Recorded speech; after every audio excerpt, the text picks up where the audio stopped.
So one of our producers, George, he's in the Greek islands right now, specifically Lesbos, infiltrating NGOs who work with the migrants to try and bring them into Europe. And we're expecting a call from him any minute now to give us an update on the situation. So keep you posted. George, you there? Yes, can you hear me? Yeah, I haven't heard from you in days. What's going on? I've got to be really quick. I've managed to sneak away for 5 minutes. I've been meeting the NGOs, meeting all these organisations. I've got so much stuff, so much criminal stuff, and I can't say much, but just hang on. I will bring these cards to you, the stuff that I've got. It's going to blow the whole thing wide open. Okay, so how did it go? Incredible. You're gonna love this. So, Advocates Abroad. Yep. Really serious NGO operating in the Greek islands. 17 countries in total, but primarily based in the Greek What do islands. they do? They do legal aid, representation, coaching for refugees before they have their asylum interview. So With the Greek government? Yep. So once they get to Moria, they have their interview. That's where they decide, are they going to go to Athens, are they going to go to Europe, are they sent back? 380 staff. They've had about 15,000 people go through, more at the moment. So it's not just a couple sob stories. This is industrialized legal aid, essentially. It's huge. So their support, they take support and volunteers from like University of Cambridge, University of Oxford, University of Denver. It's massive. They're linked with the International Bar Association. Al Jazeera, Huffington Post have all written about them, done interviews. So these are the guys really that people go connected, to for their information. So the last 6 days I've been with Ariel, who is their CEO, their executive director, and she's literally told me everything. All the stuff that they shouldn't be doing, all the stuff worse stuff than we thought that they might be doing. What does that mean? So I've got all these recordings, because obviously I recorded everything so that we can use it. They're cheating the system, massively cheating the system to get these people in.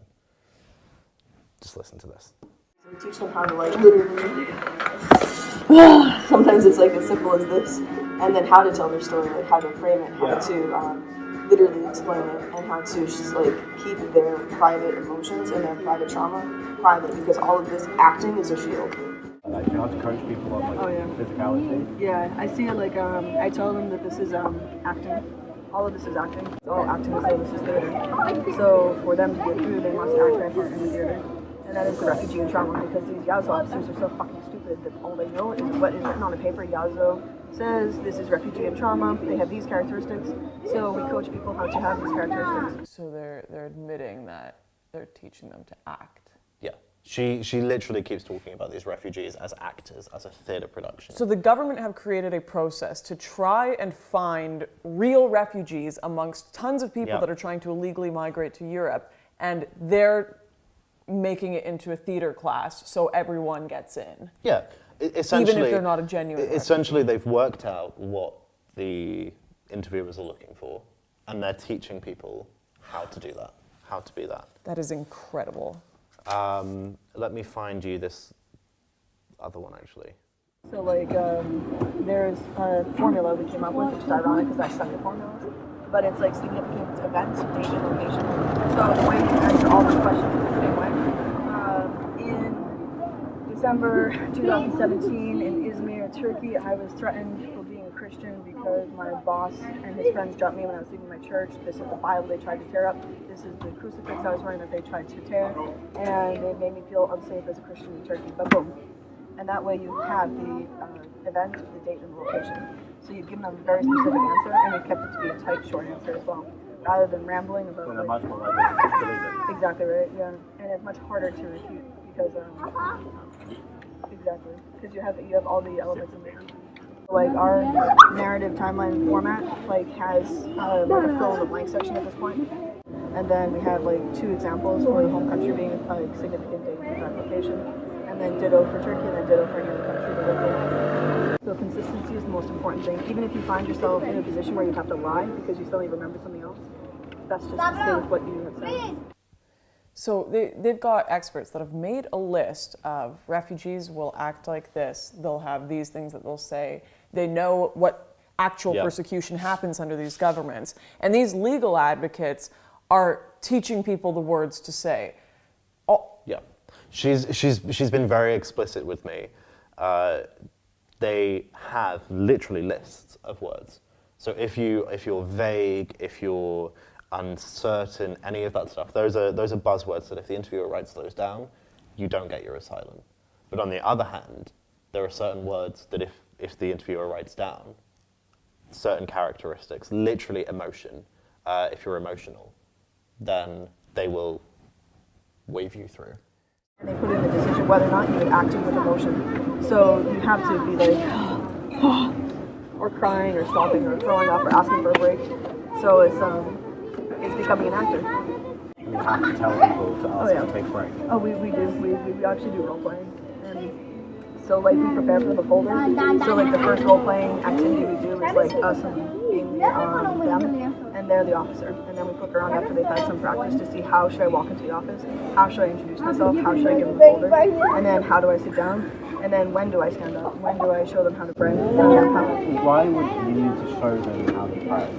Because it's a good way to show honesty. It's done in other places too, like not good places, to see if you're truly what you say you are. You can't show how you pray. Like if you're actually Christian.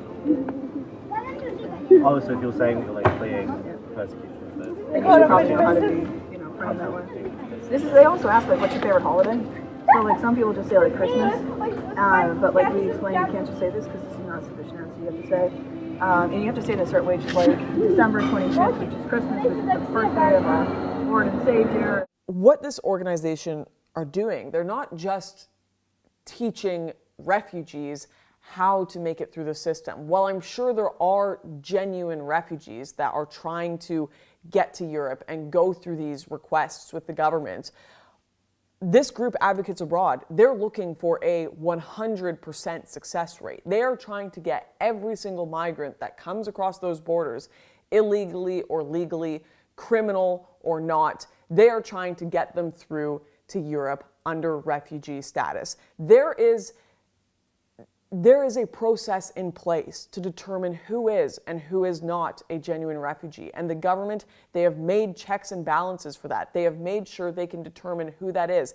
And this group, they are trying to skirt that process. They are trying to make a mockery of Europe's borders and get every single person through. One of the craziest things in that recording is the fact that they are teaching people who could very well be, many who are likely Muslim, who are perfectly safe in many Middle Eastern countries, how to pretend to be Christian, how to pray, how to say that Christmas is their favorite holiday.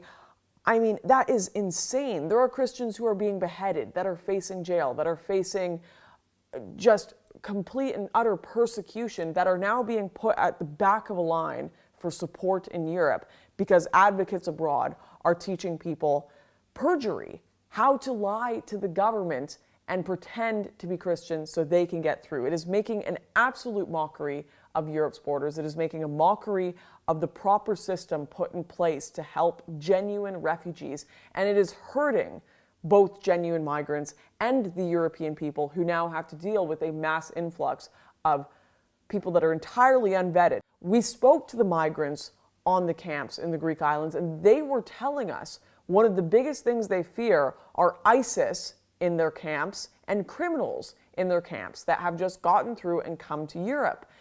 And there is a very good chance that Advocates Abroad are coaching those people as well, are coaching criminals, are coaching ISIS how to skirt the system, how to get by and lie to the government and get into Europe. Of course there are people who need legal help. Of course there are genuine refugees out there, but what they need is non-partisan, real legal help, not like actual activists that are trying to do illegal behavior, not Advocates Abroad.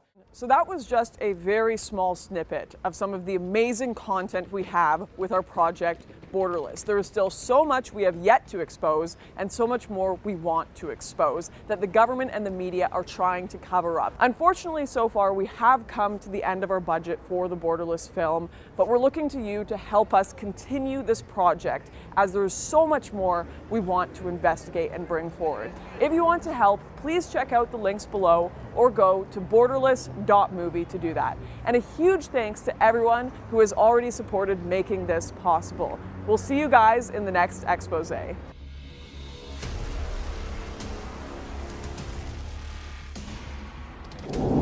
the leader was like properly involved with smugglers? Of course they were. I mean, we all are to some degree. Like, there's no question about it.